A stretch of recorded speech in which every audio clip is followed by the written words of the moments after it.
ഒരു കള്ളവും അധികകാലം മൂടിവെക്കാൻ കഴിയില്ല എന്നത് സത്യമാണ്. അതുകൊണ്ട് തന്നെയാണ് തന്റെ വീട്ടിലെ തീപിടുത്തമുണ്ടായപ്പോൾ ഫയർഫോഴ്സിനെ വിളിച്ചു വരുത്തിയ ഡൽഹി ഹൈക്കോടതി ജഡ്ജി യശ്വന്ത് വർമ്മയ്ക്ക് ഓർക്കാപ്പുറത്ത് ഇത്രയും വലിയ അടി കിട്ടിയത്. തീ അണച്ചുകൊണ്ടിരുന്ന ഫയർഫോഴ്സ് നാശനഷ്ടങ്ങളുടെ കണക്കെടുക്കുമ്പോഴായിരുന്നു ഒരു മുറിയിൽ നിന്നും കണക്കിൽപ്പെടാത്ത നോട്ടുകെട്ടുകൾ പിടികൂടുന്നത്. ഇതോടെ പണി പാളിയെന്ന് ഉറപ്പിച്ച ജഡ്ജി മുങ്ങാൻ നോക്കിയെങ്കിലും സുപ്രീം കോടതി വെറുതെ വിട്ടില്ല. ചീഫ് ജസ്റ്റിസ് സഞ്ജീവ് ഖന്ന അടിയന്തരമായി സുപ്രീം കോടതി കൊളീജിയം വിളിച്ചു ചേർത്തു. ജസ്റ്റിസ് യശ്വന്ത് വർമ്മയെ അലഹബാദ് ഹൈക്കോടതിയിലേക്ക് തിരിച്ചയക്കാൻ തീരുമാനിക്കുകയും ചെയ്തു. സംഭവം ഇങ്ങനെയൊക്കെയാണെങ്കിലും പണത്തിന്റെ സോഴ്സ് അന്വേഷിക്കേണ്ടത് ആവശ്യമാണ്. കാരണം 2021 മുതൽ ഡൽഹി ഹൈക്കോടതി ജഡ്ജി ആയിരിക്കുന്ന ആളാണ് വർമ്മ. സ്വാഭാവികമായും കണക്കിൽപ്പെടാത്ത പണം എന്ന് പറയുമ്പോൾ ആർക്കോ എന്തിനോ വേണ്ടി അകമഴിഞ്ഞ സഹായം നൽകിയിട്ടാകണം ഈ പണം വന്നിട്ടുണ്ടാവുക. അത് ഏത് പാർട്ടി സംബന്ധമായിട്ടാണോ അല്ലെങ്കിൽ വേറെന്തെങ്കിലും ബിസിനസ് സംബന്ധമായിട്ടാണോ എന്ന് അന്വേഷിക്കേണ്ടത് അത്യാവശ്യമാണ്. ഇനിയിപ്പോ പാർട്ടി നോക്കുകയാണെങ്കിൽ 2021 മുതൽ ഈ കഴിഞ്ഞ തെരഞ്ഞെടുപ്പ് വരെ ഭരിച്ചത് ആം ആദ്മിയാണ്. അതിനുശേഷം BJP ആണ് ഇപ്പോൾ ഭരിക്കുന്നത്. ഇവിടെ ശ്രദ്ധിക്കേണ്ട വിഷയം ഡൽഹി തിരഞ്ഞെടുപ്പ് നടക്കുമ്പോഴും ഇവർ തന്നെയായിരുന്നു ഇവിടെ ജഡ്ജി ആയിരുന്നു എന്നതാണ്. പല നാൾ കള്ളൻ ഒരു നാൾ പിടിയിലെന്ന് പറയുന്ന പോലെയായിരുന്നു സംഭവങ്ങളുടെ തുടക്കം. ജസ്റ്റിസ് യശ്വന്ത് വർമ്മയുടെ ഡൽഹിയിൽ ഔദ്യോഗിക വസതിയിലുണ്ടായ തീപിടുത്തത്തെ തുടർന്നായിരുന്നു നാടകീയമായ സംഭവങ്ങൾ അരങ്ങേറിയത്. തീപിടുത്തമുണ്ടായപ്പോൾ ജസ്റ്റിസ് വർമ്മ ഔദ്യോഗിക വസതിയിൽ ഉണ്ടായിരുന്നില്ല.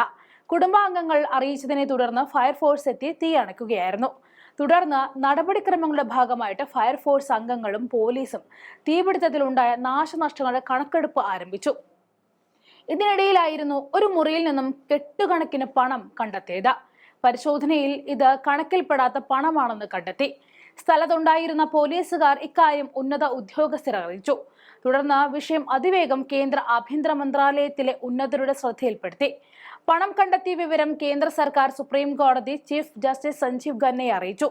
ജുഡീഷ്യറിയെ തന്നെ ഞെട്ടിപ്പിക്കുന്ന ഈ വിഷയത്തിന്റെ ഗൗരവസ്ഥിതി ബോധ്യമായ ചീഫ് ജസ്റ്റിസ് സഞ്ജീവ് ഖന്ന ഉടൻ തന്നെ സുപ്രീം കോടതി കൊളീജിയം യോഗം വിളിച്ചു ചേർത്തു.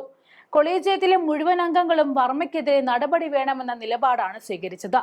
തുടർന്ന് ജസ്റ്റിസ് യശ്വന്ത് വർമ്മയെ അലഹബാദ് ഹൈക്കോടതിയിലേക്ക് സ്ഥലം മാറ്റാൻ കൊളീജിയം തീരുമാനിച്ചതായിട്ടാണ് സൂചന. ജസ്റ്റിസ് യശ്വന്ത് വർമ്മയ്ക്കെതിരെ കടുത്ത നടപടി വേണമെന്ന് തന്നെ സുപ്രീം കോടതി കൊളീജിയം യോഗത്തിൽ ചില അംഗങ്ങൾ ആവശ്യപ്പെട്ടു. നടപടി സ്ഥലമാറ്റത്തിൽ മാത്രം ഒതുക്കിയാൽ അത് ജുഡീഷ്യറിയുടെ വിശ്വാസ്യതയെ ബാധിക്കുമെന്നും ചില അംഗങ്ങൾ ചൂണ്ടിക്കാട്ടി. യശ്വന്ത് വർമ്മയിൽ നിന്നും ചീഫ് ജസ്റ്റിസ് രാജി എഴുതി വാങ്ങണമെന്നും ചില അംഗങ്ങൾ ആവശ്യപ്പെട്ടു കഴിഞ്ഞു. രാജിക്ക് തയ്യാറായില്ലെങ്കിൽ ചീഫ് ജസ്റ്റിസ് ആഭ്യന്തര അന്വേഷണത്തിന് ഉത്തരവിടണം എന്ന ആവശ്യവും കൊളീജിയം യോഗത്തിൽ ഉയർന്നു. ഏതെങ്കിലും ഒരു ജഡ്ജിയെ സംബന്ധിച്ച് അഴിമതി ആരോപണമുണ്ടായാൽ അത് സംബന്ധിച്ച് ആരോപണ വിധേയനായ ജഡ്ജിയുടെ വിശദീകരണം തേടുക എന്നതാണ് ആദ്യ നടപടിക്രമം. തുടർന്ന് സുപ്രീം കോടതിയിലെ ഒരു ജഡ്ജിയും 2 ഹൈക്കോടതി ചീഫ് ജസ്റ്റിസുമാരും അടങ്ങുന്ന ഒരു ആഭ്യന്തര അന്വേഷണ സമിതിക്ക് രൂപം നൽകാം. ആഭ്യന്തര അന്വേഷണ സമിതി കുറ്റക്കാരനാണെന്ന് കണ്ടെത്തിയാൽ ജഡ്ജിയെ പുറത്താക്കാനുള്ള നടപടിയിലേക്ക് പാർലമെന്റിന് കടക്കാം. നിലവിൽ ഡൽഹി ഹൈക്കോടതി കൊളീജിയത്തിലെ അംഗമാണ് ജസ്റ്റിസ് യശ്വന്ത് വർമ്മ. ഡൽഹിയിൽ ഹൈക്കോടതിയിലെ seniority chief justice Devendra Kumar ഉപാധ്യയും ജസ്റ്റിസ് വിഭു ബക്രുവും കഴിഞ്ഞാൽ ജസ്റ്റിസ് യശ്വന്ത് വർമ്മയാണ്. 2014 അലഹബാദ് ഹൈക്കോടതി ജഡ്ജിയായിരുന്ന വർമ്മ 2021 ഡൽഹി ഹൈക്കോടതിയിലെത്തുന്നത്. അലഹബാദ് ഹൈക്കോടതി മുൻ ജഡ്ജി AN വർമ്മയുടെ മകനാണ് ജസ്റ്റിസ് യശ്വന്ത് വർമ്മ. തെറ്റു ചെയ്യുന്നവർക്കെതിരെ നടപടിയെടുക്കാനാണ് ഇവിടെ നിയമങ്ങളും നിയമപാലകരും നീതിപീഠവുമെല്ലാം ഉള്ളത്. എന്നാൽ അവർ തന്നെ തെറ്റ് ചെയ്താലോ ആർക്കെതിരെ നടപടി എടുക്കണമെന്ന് പോലും മനസ്സിലാകുന്നില്ല. ജനങ്ങളുടെ അവസാന ആശ്രയമാണ് കോടതി. ആ കോടതികളിലെ ജഡ്ജിമാർ ഇങ്ങനെയായാൽ നീതിക്കായി ജനങ്ങൾ ആർക്ക് മുന്നിൽ പോകും? ഇതുപോലെ നീതിപീഠത്തെ പറയിക്കാനായിട്ട് ചുരുക്കം ചില ജഡ്ജിമാരും ഉണ്ട് എന്ന വസ്തുത കൂടി ഓർക്കുക.